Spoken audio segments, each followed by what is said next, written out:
श्री स्वामी समर्थ. स्वामी, मी नवस केला पण तो मी फेडू शकत नाही किंवा माझ्याकडून फेडला जाणार नाही. आणि नवस केला कोणाजवळ? नृसिंह सरस्वतींजवळ. आणि फेडतोय कोणाजवळ? स्वामींजवळ. श्री स्वामी समर्थ श्रोते हो. तर आजची कथा आहे ब्राह्मणाच्या मुलाची मुंज. घाटावर एक ब्राह्मण राहत होता आणि एके दिवशी त्या ब्राह्मणाने श्री नृसिंह सरस्वतींजवळ असा नवस केला की जर मला पुत्र जर झाला तर त्याचे उपनयन मी गाणगापुरात येऊन करेल. आणि पुढे चालून श्री दत्त कृपेने त्यांना एक छान गोंडस असा मुलगा जन्माला आला त्यांच्या घरी. पण आता पुढे काय? कारण मला पुत्र हवा किंवा मला मुलगा हवा यासाठी त्यांनी केलेला होता नवस. मग नवस फेडण्यासाठी तो ब्राह्मण कुटुंबासह वर्तमान गाणगापुरात जाण्यास निघाला. अक्कलकोटपर्यंत गेल्यावर ब्राह्मणाची पुंजी संपलेली होती. तेव्हा ब्राह्मणाने श्री स्वामी समर्थ महाराजांना प्रार्थना केली आणि त्यांना सांगितलं, आपणास गाणगापुरास जाऊन नवस फेडवत नाही,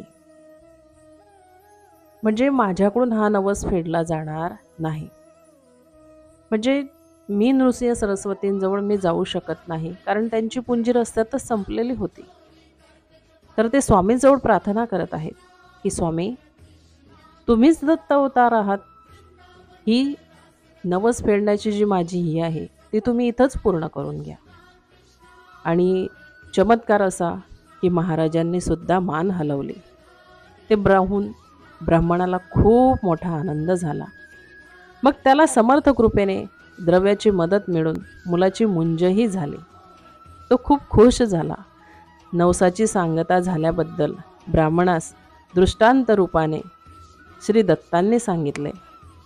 अक्कलकोटास हल्ली दत्त जयंतीचा व गुरुप्रतिपदेचा माघवद्य प्रतिपदेस उत्सव होतो.